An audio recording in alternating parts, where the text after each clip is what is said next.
Oh, no. Oh, yeah. I finished these fights. Give me a hell yeah. Top Rope Nation. Learn to love it. It's the best thing going today.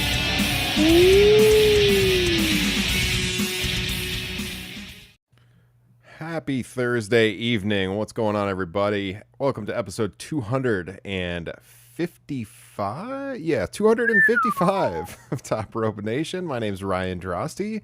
Joined here this week by Mr. Justin Joint.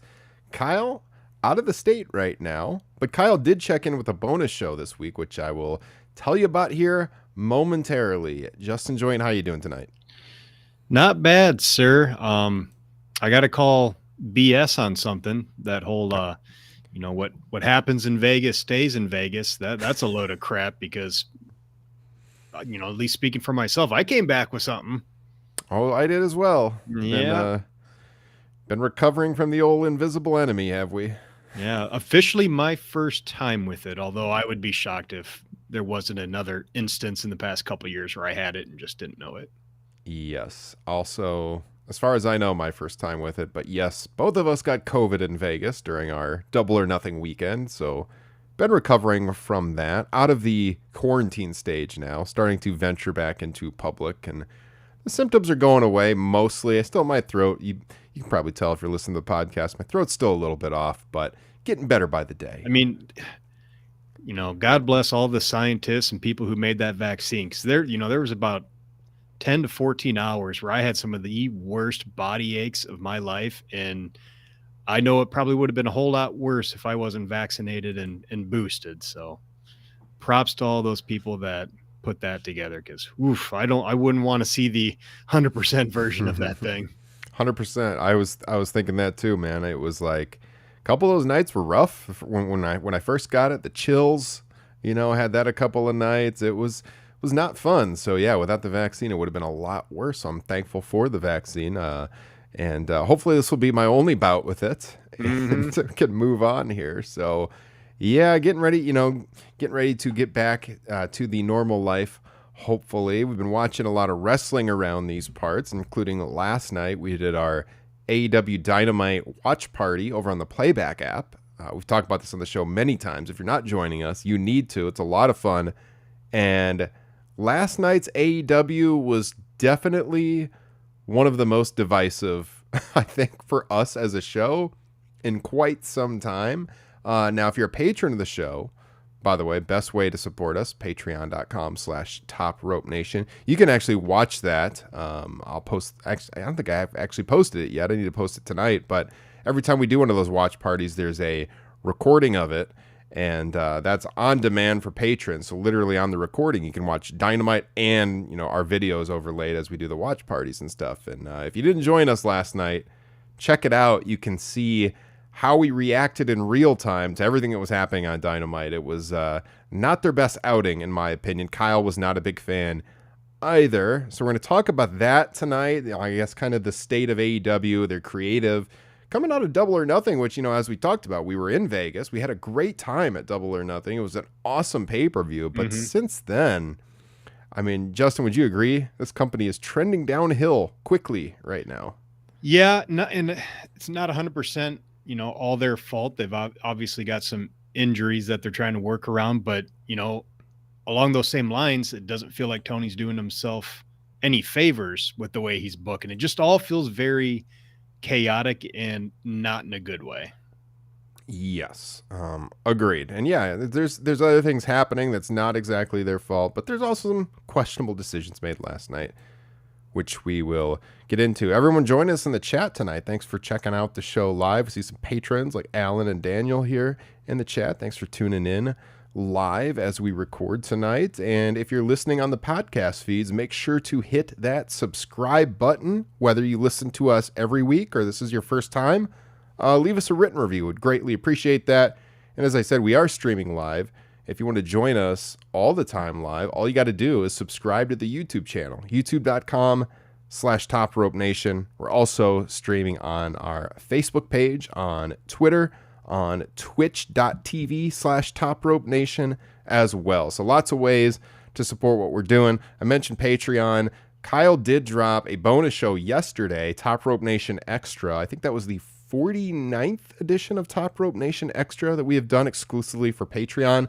Mailbag show, about 40 minutes. Kyle took a bunch of questions that were sent in, historical, current events, lots of stuff. Really fun show. Patrons, make sure to check that out. If you want to hear it, become a patron of the show. We've got almost 80 bonus shows available right now for our Patreon supporters. 2 weeks from now, we will be recording the next edition of Top Rope Nation Classics. That poll is very, very close. If you're a patron, make sure you vote so we figure out what show we're going to review here from a classic event in June, moving forward here in 2 weeks. All right, Justin, let's get to this Dynamite. Lots of talking points coming out of Dynamite. Now, we always pride ourselves, I just want to start off by saying this, that this is an objective podcast. I know some people recently have felt that we're too easy on AEW and too hard on WWE. And there's been other times where people thought the show was too positive about WWE over our 6-year history. And I got to say, I like that people say stuff like that because it means we're doing our job well. Because I feel like when shows deserve to be criticized, we criticize them. You know, certainly I'll speak for myself. I assume this is probably the case for you, Justin, but I like watching AEW a lot more than WWE right now. But that doesn't mean it's a perfect promotion, correct? As pointed out by Tim in the chat, I agree with him. Even with a bad show like Dynamite last night, I will still take that over, a middle of the road Raw or SmackDown. 100% agree with Tim there as well. That being said, we go to Las Vegas.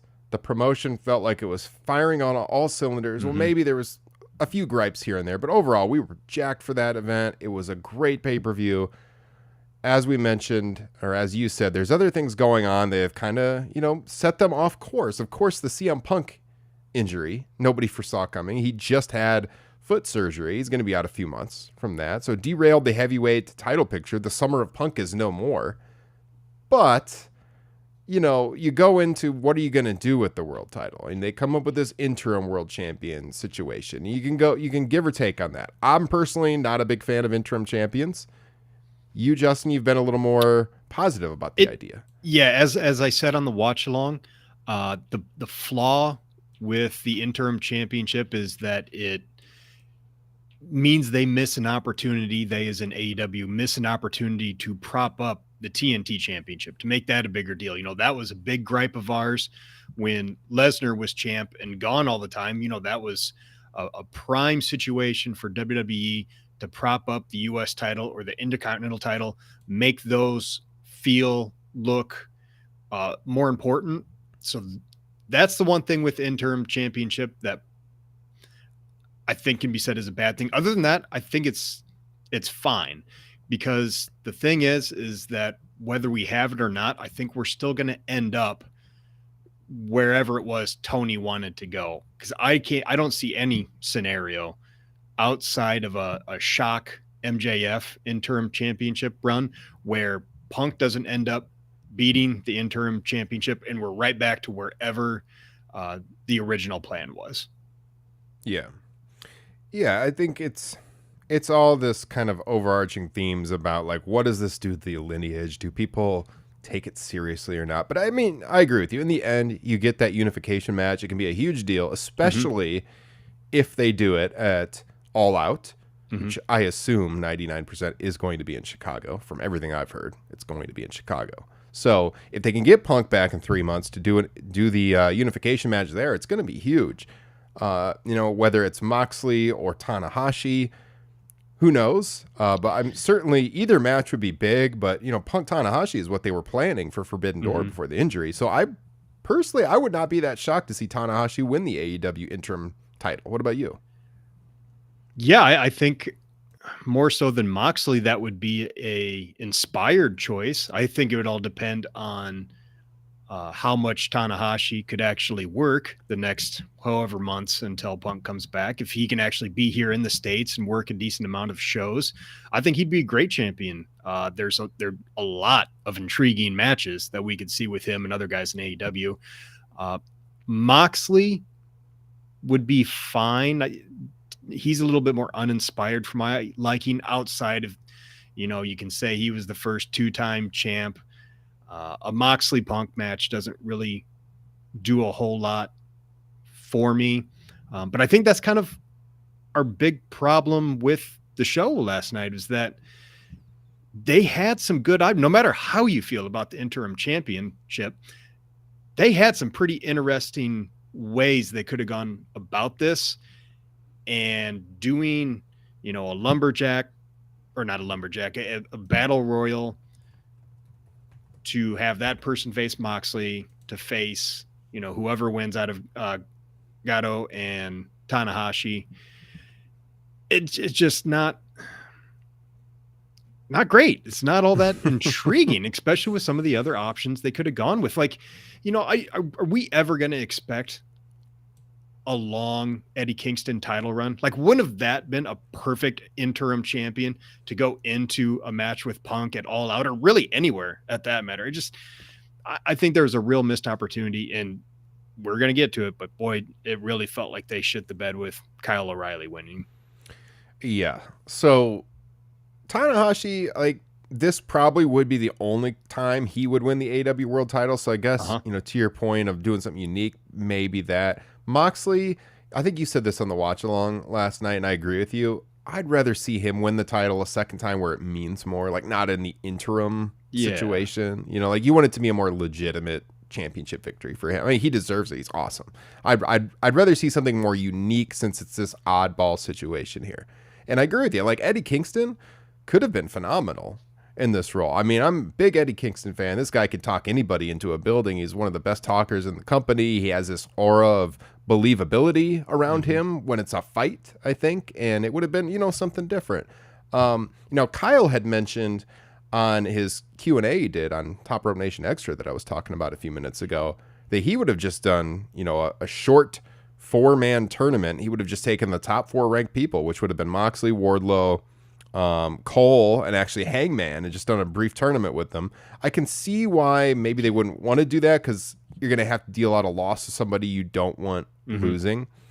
But at the same time, you come into Dynamite and they're doing this battle royal, and it's the first thing on the show. The winner of the battle royal is going to go on to face Moxley in the main event, and they don't have like hardly any star power in this match. If we look at the names that were out there, I mean, all right, Darby is a big name, but he's not been winning matches lately. You got Daniel Garcia out there. You got Archer. Eddie was in there, and he got eliminated early, Eddie Kingston.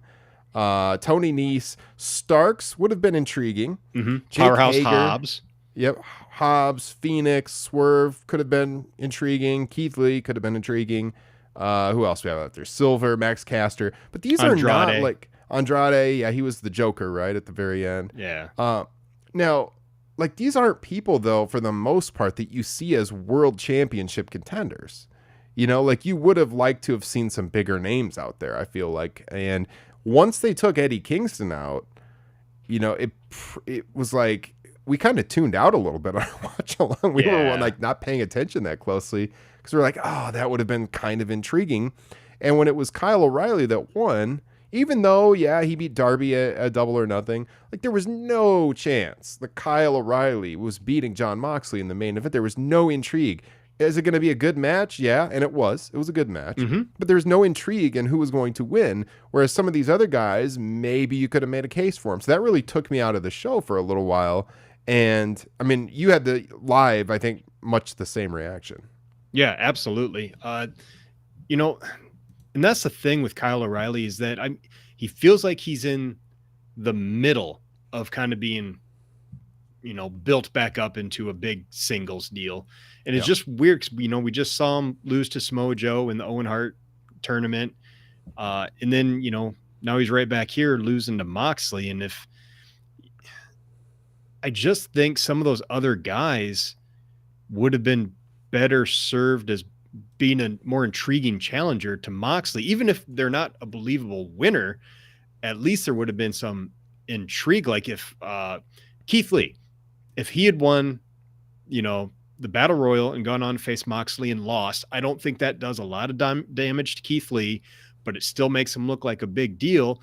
And there at least would have been a little bit of like no, can he beat Moxley and go on and, maybe do this? But with Kyle O'Reilly, it just sucked all the wind out of the room while we were watching that show. And frankly, like you already mentioned, I think we kind of missed a pretty good match between Buddy Matthews and Pac.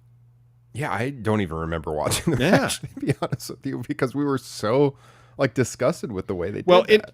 And not only was it Kyle O'Reilly winning, it was the 1-2 punch of the other thing that we were not too keen on about AEW. The new title? The new title, the All-Atlantic.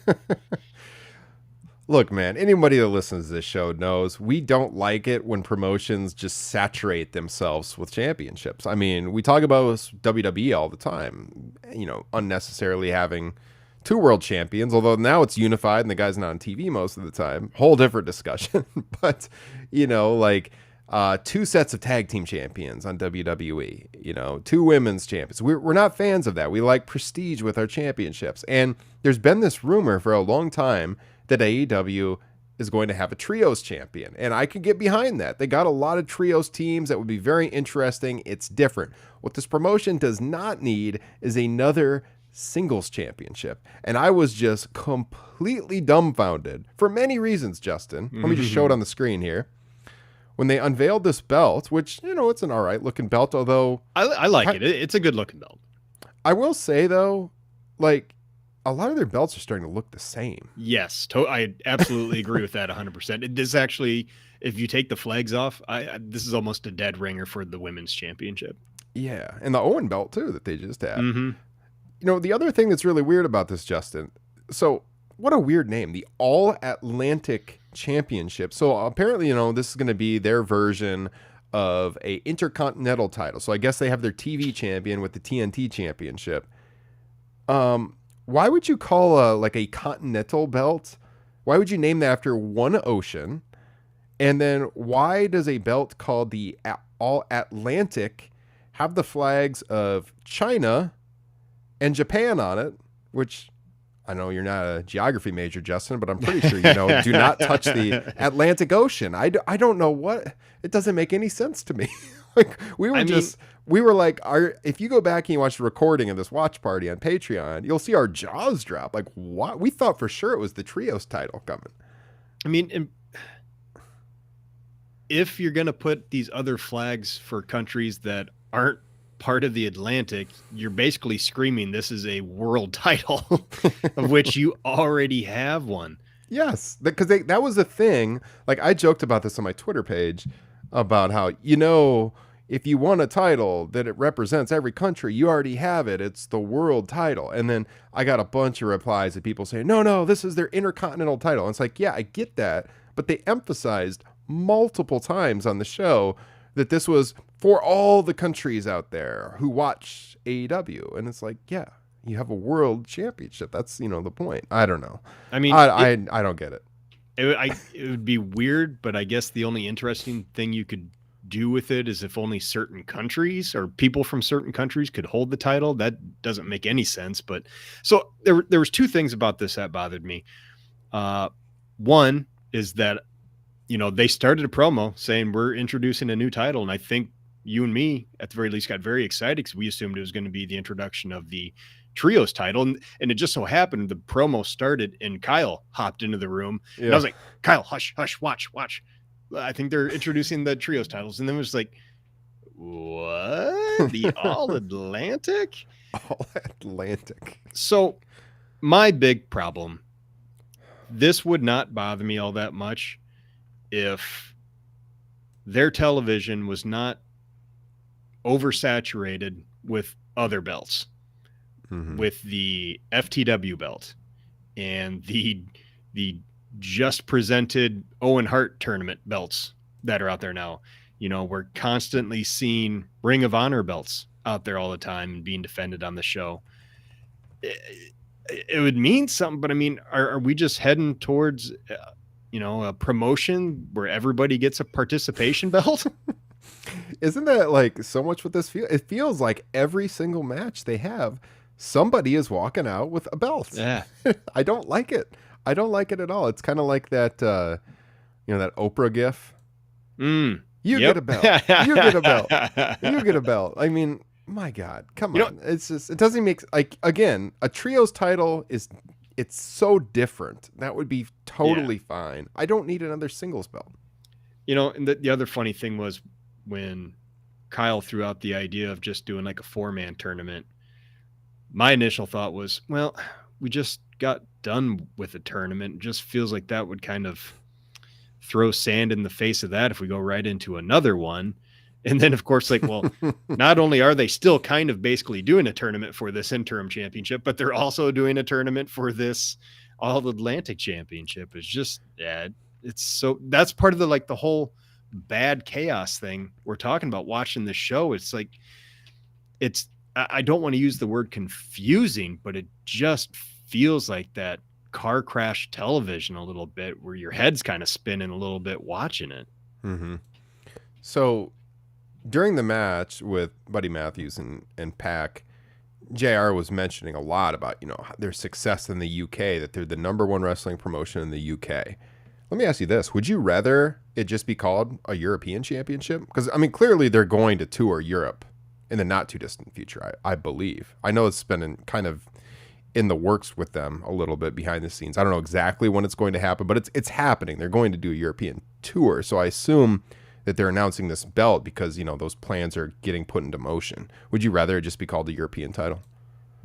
I guess, obviously, we're kind of sticklers with facts. So, a big problem with this is what they named it and, the flags on the belt. So if they would have called it almost, I mean, I don't know. Obviously, they probably couldn't go European title. They couldn't go Intercontinental title, and anything outside of that is basically just a world title. So yeah, I just don't know. I mean, let's just, let's prop up the other freaking belts we already have and not worry about a new one. Aaron in the chat, do we know if this title is just tied to the tournament like the Owen Hart one, or is this going to continue on like TNT? Everything I understand, this is a permanent title that they are going to keep around for good. So 3 men's singles titles to be defended. Yes. Let's see. What else should we talk about from last night? That Wardlow promo. Because Wardlow was not in, again, so there's so many issues with this promo, Justin. Wardlow's not in the Battle Royal to start. So he comes out apparently at first to explain why he was not in that Battle Royal. And he explains that to him, CM Punk is the real world champion.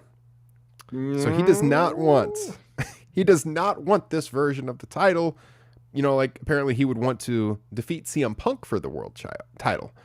Wardlow, if you win this title, you automatically get a match with CM Punk. Why would you not want to do that? It doesn't make sense. Man, I guess it's just a great WCW tradition that Tony is adhering to, that you make your baby faces look as dumb as fucking possible. I mean, it made no sense. Like, we were immediately talking about that on the watch party. And essentially, like, Wardlow makes it known that he wants to become the TNT champion. And look, we've talked about on the show that maybe that would be a good role for him to be just a dominating TNT champion. Yeah, that's totally fine. I didn't like the way he approached the world title situation. That was not very coherent because, dude, if you think CM Punk is the rightful champion, you automatically get a match with the guy if you win the interim title. And I'm pretty sure you already alluded to it, but I understand, and it should be said that before this interim championship bracket started, Jon Moxley was not the #1 contender.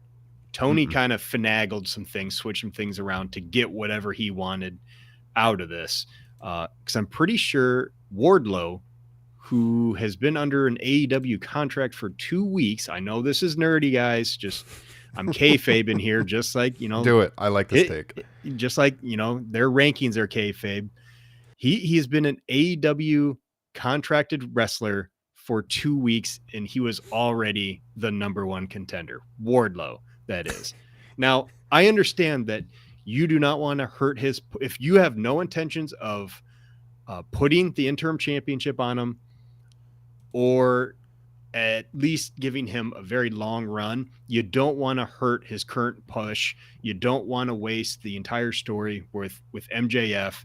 You don't want him losing. You don't want him winning the Battle Royal, or, you know, maybe John Moxley wins the Battle Royal and then those two face off and, you know, whatever. I get that, but you got to have a better reason than his excuse for not wanting to be involved.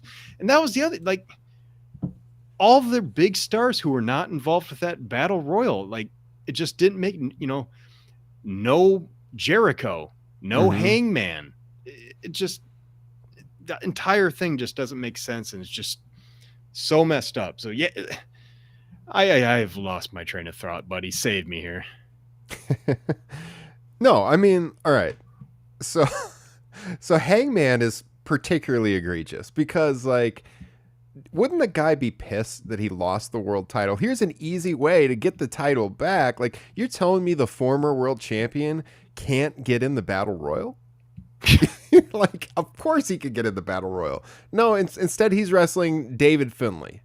Okay. Well, they tried to save Hangman by having him announce that he thinks, you know what, there's another world title out there for me, the IWGP title, and I want to face Kazuchika Okada. Okay, that was cool. I'd love to see Hangman work Okada, which from what I understand is the plan. But then, you know, for some reason, so Adam Cole's out there on commentary, which, by the way, Cole is very good on commentary. But Cole recently lost 2 matches to Paige, and he's out here like trying to reinvigorate their feud, I guess, because right after Paige announces that he wants to face Okada at Forbidden Door, he gets interrupted by Adam Cole, totally takes the heat out of the segment. You know, the crowd reacted to this a little bit. That's a whole other conversation. They need to introduce these New Japan people a little bit better. This is the whole like thing we always talk about with WWE, where they would bring up people from NXT and they would just assume that everybody knows the NXT talent, and they don't know them. You have to introduce them with video packages. They don't have a lot of time to build Forbidden Door. You know, just a few weeks from Double or Nothing. They only have 2 more episodes of Dynamite before this pay-per-view. And so, you know, they're introducing these people and assuming the audience knows who they are, and they don't. I mean, like, the hardcore fans do, but like we got to do a better job introducing these people. And that's the thing. I think AEW tries very hard not to insult their audience, but I'm with you 100%. Like, not everybody knows who these Japanese guys are. And going back to, you know, one of my favorite stretches of wrestling ever, in late 91 WCW, Jushin Thunder Liger was coming in. I had no idea who he was. I'd never seen him before. And just for a few weeks, WCW just showed highlight packages of him in the ring. And it made me want to see him so much more. It was so exciting. It had my imagination running. And even for us fans who do know Okada and Tanahashi and Ospreay and all these guys who are coming in, would we hate to see a highlight package? You know, a 2-minute highlight package for any of these guys? No, just show me Okada dropping drop kicks, man. Yeah. Just show me the Okada drop kick for 30 seconds straight. I would love to see it. I've seen the guy work many, many matches. Just do it. People need to know how great he is. You know, Ospreay was on the show last night. It was cool to see him. But, you know, I don't know, the whole 6-man scenario, I don't know, that's how I debut Will Ospreay, but he was on the show. It was cool to see Will Ospreay. And as I mentioned, you know, you got Paige challenging Okada. Some of the audience reacts. It's a cool moment. And then out comes Adam Cole. For God's sakes, just took the wind out of the sails. You know, and Adam Cole should get to work Kazuchika Okada. By what definition? Oh, because he won the Owen tournament. But Adam Page just beat his ass. Yep. Multiple times. Twice. It doesn't make any sense. So, like, that was a mess. I wasn't a fan of that. Again, yeah, it was cool to see Ospreay. The main event, Moxley, Kyle O'Reilly, was a very good match, but just no intrigue on who was going over. You know, on the other side, New Japan at Dominion, they're going to have Tanahashi where Goto. Tanahashi's going to win, obviously. It's going to be Moxley and Tanahashi at the United Center on June 26th for the interim title. But, I mean, that was just one of the biggest bones I had was just, I had to pick that bone. Why are they not introducing these New Japan people a little bit better, especially when you're asking fans 4 weeks after Double or Nothing to shell out another $50? Mm-hmm. You know, this buy rate is going to be very interesting, because if I'm a more novice fan, like, and now CM Punk's been taken off the card, I don't know, I'm shelling out $50 for that. Like, we were talking about this on the watch party last night with Kyle, and I mean, maybe it will, but I felt like the absolute ceiling for this is 100,000 buys, and I'd be shocked if it went above 100,000 buys. I mean, they've been like 150 to 200 ish on most of their pay-per-views over the last year. So, boy, I don't know. 4 weeks out from Double or Nothing, the way this has been built so far, if it tops 100,000, it might, but I will be a little surprised. And only 2 more Dynamites before that show, right? They don't have a lot of time to put this card together and really get, people wanting to see it. Yeah. So, I mean, guys, I'm not looking to be super negative on this show, but like, we will criticize shows when they deserve to be criticized, and we've raved about AEW for months on this show, but I felt last night's show really deserved a lot of criticism. And I mean, I hope that that's why you listen to Top Rope Nation, is we give you objective opinions. You know, someone asked in the chat here, Alex, who's new to the show tonight, he asked, what are your thoughts on the MJF promo? And did we talk about that? I assume we. I don't think so. No, I don't think so. No. Okay. So I liked it a lot, but it also feels as though it has taken away from Wardlow's rise. Yep. That's the big problem I have with it. We don't really know what the true story is behind, the whole MJF thing. I think we briefly touched on it last week, now that I think about it, because Kyle mentioned, there was a part about it that nobody was talking about, and how we took the shot at, check out last week's show in our archives. But Kyle talked about, like, he took the shot about all these ex-WWE guys that are getting signed, and the crowd popped. Like, the AEW crowd is sick of that happening, and then bringing in too many ex-WWE guys. And then, ironically, the next match on the show right after MJF was Miro and Johnny Elite, 2 ex-WWE guys. So that was awkward. a little awkward. I love the promo. I thought it was a great promo, but they're playing with fire a little bit, because I know that there is truth to MJF not being pleased with his pay, and there's been talk back and forth from both sides on that. How much of this has been a work, though, from the very start? It's not really clear right now. It appears a lot of it has been a work, and you don't want to get too cute with that. You don't want to work the locker room too much, because, Justin, as you know, history has shown that working the locker room is not a good thing. What book are you reading right now? I just actually finished The Death of WCW by Brian Alvarez. And a major part of their downfall was working the boys and everybody just losing faith and losing trust in management, just not knowing what's going on. They're playing with fire. If they know what they're doing, Godspeed. I hope it works out. It's certainly intriguing. I don't know how you can keep MJF a heel with the way he was talking and the way I would think this would go. It certainly feels like they're flip-flopping the Punk Cena thing, where now Punk is going to be in the role of Cena. That would definitely be an interesting end game for this, but I don't know. I'm with you. The thing about that promo that hit me the most was how much it felt like it just hurt Wardlow, that MJF comes out after being stretchered the nights before, and all of a sudden he just makes an offhanded comment. It's like, well, I'm hurting a little bit, but, and then just goes on like, everything's fine. And if, him and Tony are good and they're just working, I think it was a bad idea to do this immediately after that show, and not to let the stretcher job breathe a little bit, not to, let Wardlow continue his push a little bit, because it just, I don't know, to me, it diminished his stardom a little bit. 100% agree. I mean, they can still correct this and everything, but Yeah. since it's happened, Wardlow has not felt like as big of a deal, and I mean, I don't think it's intentional or anything like that, and this is not a perfect correlation, but one thing that popped in my head is everyone listening to this, or a lot of you listening to this, I guess I shouldn't say everyone, it's been quite some time since this occurred, but Wrestling with Shadows, 97. Remember when in the documentary they're talking about SummerSlam 97 and you know how Shawn cost Taker the world title. Brett wins the world title. But coming out of that SummerSlam, was the story that Bret Hart was the world champion? Or was the story that Shawn Michaels forms DX soon after that and becomes the top heel in the company? Because there was this big, the prevailing thought at the time was like Shawn kind of stole Bret's heat in that moment. Mm-hmm. And it's not a perfect, because we're talking about two heels and obviously Wardlow's not a heel.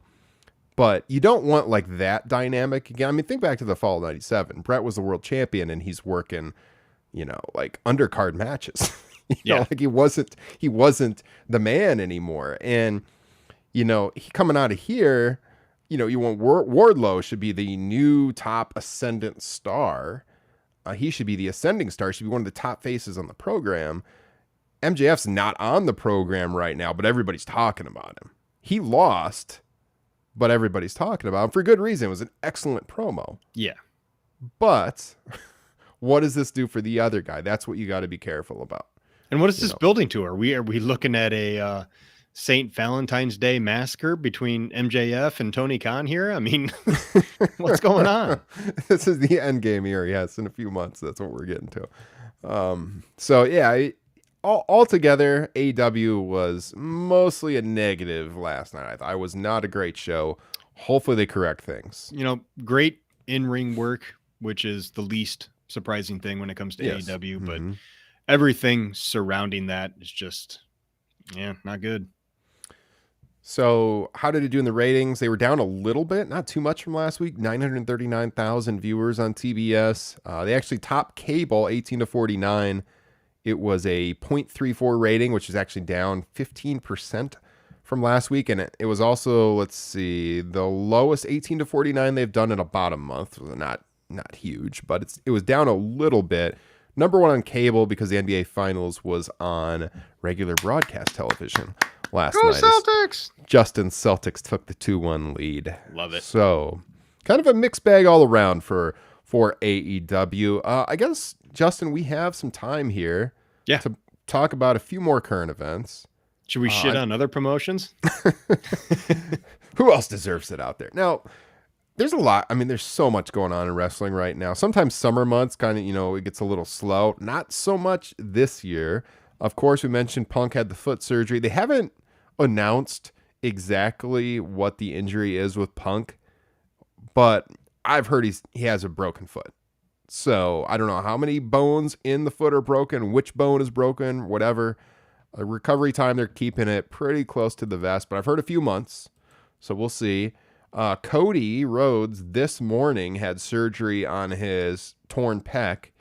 That's like a 6 to 7 month recovery time. He's going to be out a lot longer than CM Punk is. For sure. You know what? I think it's all just a work, and that's just another really bad tattoo he got. That's my opinion. That guy. Oh, yeah, that was bad. Was that last week's show? I don't even remember when that was. Some guy jumped in our chat. It's a work. It's a work. It's all painted. I hope that guy feels really dumb right now. Not a legitimate injury, but, Edge got taken out of Judgment Day. Okay, we need to talk about this a little bit. Yes. It wouldn't be a Top Rope Nation show without, and since Kyle's not here, I mean, one of us has got to mention Chad Repack and the Repack Report. Oh, yes. North Florida checking in. Him and Kyle had a good little back and forth on our Facebook group, which I highly recommend anybody listening come join and chat with us, because we have some really great conversations going on there. And in link in the description, it is there. Join. Yes. And the conversation that Chad and Kyle were having was, how many times in wrestling history has a heel getting jumped and beaten up by other heels worked as a babyface turn. And I don't know if there is one out there that has ever worked. And boy, this Edge babyface turn, it's real bad. The Judgment Day, real bad. God bless Edge for the reasons apparently he wanted out. Personally, I think a big part of it was they need a big top babyface now that Cody is out. So I'm sure that played a factor in it. But also apparently they wanted to go really supernatural with this. You got to give him credit on this. You got to give Edge credit for shitting on that. Yeah. Like I said, God bless him if he wanted out because of that, because if there's one thing WWE does not do good, it is this supernatural stuff. I feel real bad for Finn Balor for having to take over this group, but God willing, they can rename this or something. I don't have high hopes for the ceiling on this group. And that turn was just so dumb because the Judgment Day won at Hell in a Cell and Edge got the pin. So why are they all of a sudden turning on Edge after he got the win? Granted, he had to have help from Rhea Ripley, but gosh, Ryan, can you make heads or tails of this? No.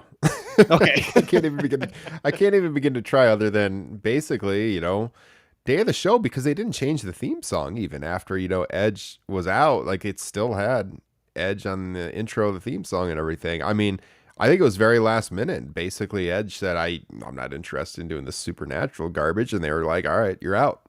Yeah. So, I mean, good on him for pushing back on that, because, I mean, outside of Taker, how often have those storylines actually worked out well? I mean, they made money off of Bray Wyatt, I guess, merchandising, but man, that was really terrible television. Yeah, they really shit the bed on that one right off the bat with, lo and behold, a Hell in a Cell match. Yeah. Which, I mean, go back and listen to everybody. Ryan and Kyle did one hell of a job crapping on that match. If you want a reason to sign up for the Patreon, that was a bonus show. Kyle and I reviewing, what was that, 2019 Hell in a Cell? I think so, yeah. With Wyatt and Rollins, and how freaking terrible that match was. We ranted for 30, 40 minutes just on that match. It was a Top Rope Nation extra. If you're a patron, look it up in the archives. It was epic. But yeah, that was real bad. So, I mean, yeah, I don't know. Like, we have talked about on the show here before how Balor is a very good heel. Like, we've seen him be a heel in New Japan and do some really good work, but I don't know how he's going to do if it's like supernatural themed. So I was going to ask you, Justin, because you've always been kind of a Balor fan, but boy, he's got his work cut out for him with this one, man. But that roster is thin for superstars. Go ahead. I'm sure they're looking at it like, well, he can do the demon gimmick, but the demon gimmick is a babyface one. I don't know how you play that up as a heel. I'm sure there's a way, but I don't know, man. I just don't see it. Yeah, people pop for the demon. Like, they're not going to boo this guy if he comes out as the demon. I don't know how you flip that dynamic, but yeah, I mean, WWE is just, I mean, we have talked about this for years. The promotion has not made a top babyface on purpose since, like, I was thinking about this the other day again, because like we said Cena, but Cena was never like a universally loved character. He's obviously a huge star. I mean, Batista? I mean, like, when they turned Batista with Evolution and stuff, was that the last time they had a long, drawn out storyline that resulted in a new top babyface being made? Because, ever since then, all the happy top accidents. Yeah, Punk, Bryan, Kofi for briefly, and then they forgot about that ever happened. I mean, like, those were all pushed by the fans. That was not their intent. And every time they've tried to make a top babyface, they've failed in a promotion that historically was run by top babyfaces. And now you got Edge flipping back whenever he returns to that side of the card. Partially because of, as we said, he didn't like the gimmick, but also out of necessity. They need top baby faces. They're starving for them. They just cannot do it. This promotion just doesn't have stars. Like, I took my oldest kid, to her first live event a few weeks ago, and she had a blast, and it was fun watching her and everything. But I couldn't help but think, what a dire time for the World Wrestling Federation as I watched all these people come through the curtain.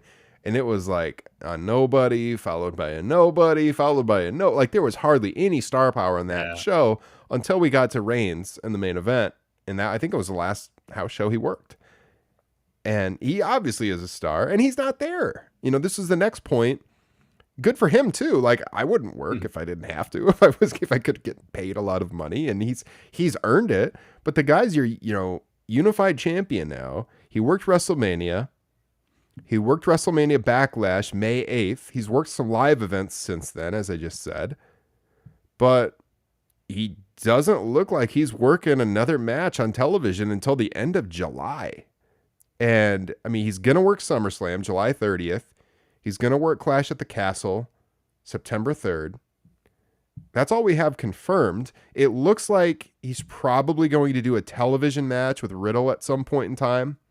There was one point where they were considering that for Money in the Bank, but Money in the Bank is not a stadium show anymore, so they're not considering that for Money in the Bank. And I've heard it might happen on TV. So I was looking at the TV match is going to be in a stadium.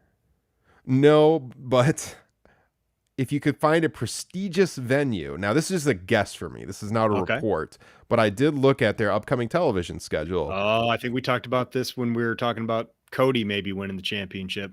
Yeah, they have a Raw at Madison Square Garden July 25th, which is right before SummerSlam. It's like the go home to SummerSlam. I don't know. That could if they're going to do a TV match with Riddle, potentially MSG.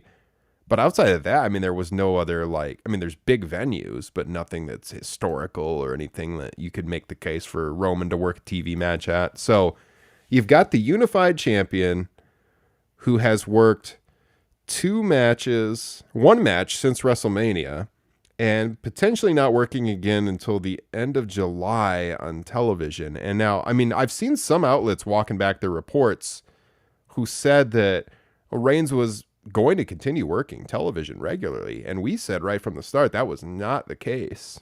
Kyle had that report here on Top Rope Nation right when Reigns signed the new deal that no, he is working reduced television, absolutely, as part of this new contract. And so we're not going to see him a lot.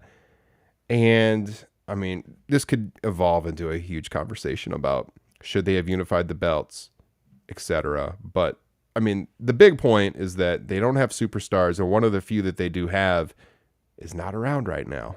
So TV should be interesting over the next few weeks. Yeah, it's weird because for us, who kind of desperately need a good reason to watch WWE television, our thought was, well, you got to get that world title on Cody, by SummerSlam. Yep.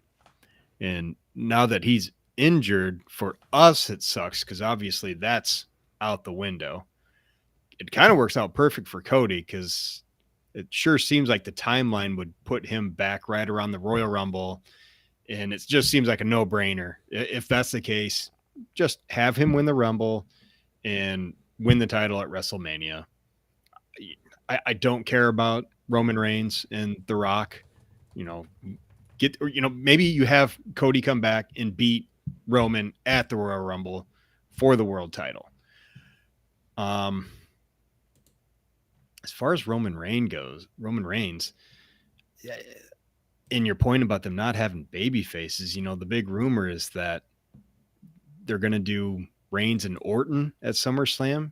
And for me personally, that just does nothing. We've already seen that match at SummerSlam. Granted, that was a long time ago before, Roman Reigns was truly Roman Reigns, especially the version we have now. But it just feels so much like a filling the time kind of match that I would rather see Roman Reigns versus Riddle at SummerSlam personally. At least there's some intrigue because it's a fresh matchup. But they're just, you can't see any of these baby faces on this roster now that Cody's out and be like, that's somebody who could have a world title run. Maybe you can talk yourself into Drew McIntyre winning at that Castle gimmick Clash show. At the Castle. Yeah. Yes, thank you. But other than that, Bobby Lashley is super over with the crowd right now. So that's an option, but I don't know, man. Just That Cody injury really sucked because that was the way they needed to go. I agree. 100% agree. Yeah, I mean, you look at this pay-per-view schedule, or sorry, premium live event schedule for the rest of the year. If as far as like what's been announced, they got SummerSlam, then they go overseas for Clash at the Castle. And then in early November, they're doing Crown Jewel, Saudi Arabia, and then Survivor Series in Boston. Unless they add another one, as of right now, post SummerSlam, there's only one more domestic premium live event for the rest of the year. Wow. Got Survivor Series in Boston. So, I mean, they could add something, but as far as right now, that's all they got. So, yeah, I agree with you. Reigns and Orton doesn't do a whole lot for me. It reeks of laziness just because it's like, okay, it's Randy Orton. He's a big star. You can slot him in. We need somebody. Reigns has beat everybody else. There you go. And he's beat him too. But I mean, like, all right, he's a big star, but there you go. And us talking about, AEW missed an opportunity to prop up the TNT Championship with the AEW belt being out of the picture right now. WWE's in the same thing right now with, they could be propping up the Intercontinental title and the US title, like I talked about earlier during Brock Lesnar's run. Mm-hmm. But, we haven't even seen the IC title defended on a premium live event, pal, since WrestleMania 37. That's how important that freaking belt is. Unbelievable. Think about the length of some of these shows we've sat through too. I honestly, I don't really believe it. I trust the source, but that just seems unfathomable. Yeah. So, yeah, sorry everybody, a little down on the product right now, but hopefully next week brings some better news to both companies. As I said at the top of the show, in 2 weeks we will be reviewing a classic wrestling event, which looks like it will either be Great American Bash 96 or One Night Stand 05. We'll see how that vote among our Patreon supporters turns out. If you want to have a vote, join the Patreon page and you can hear all those bonus shows, which, by the way, Justin, we're at 37 patrons. I set the goal of 40. Close. We're so close. Get 3 of you to join the Patreon page, and I can release the 2002 interview I did with Bobby the Brain Heenan. First interview I ever did in the wrestling media. It's never been heard. I used some of the quotes for a written article at the time, but the full interview has never been heard, and I'm going to release that as a bonus for our Patreon supporters, the audio of it, when we get to 40 patrons. If there are 3 of you out there, join up, make it happen. I'm pretty sure Kyle said on the watch along last night that, we're going to be needing a new goal after that. So once we get to 50, he's going to start podcasting sans his pants. That's what he said. Yep. Kyle Ross pantsless podcasting. Yes. Kyle will be back next week, by the way. So you can check out our show next week. Check out his bonus show in the Patreon archives. Until then, join us in the Facebook group. Discussions going up every single day. A lot of fun. Good place. A lot of good people there to talk pro wrestling on the daily. You can find me on Twitter at Ryan Droste. That's DROSTE. Justin at Justin Joint, JOINT. And the show is at Top Rope Nation, available on all the social media platforms, Justin. We are on Twitter. We're on Instagram, Facebook as well. And of course, youtube.com. Subscribe. Join us for the live stream next time. We had quite a few people on here tonight, so appreciate everyone who tuned in wherever you were streaming the show. And as always, I appreciate everybody that listens to the podcast version after the fact. Justin, this was fun, man. Hope you have a good weekend. Yep, you too, buddy. Hugs and kisses, everybody. All right. We'll catch you all next week.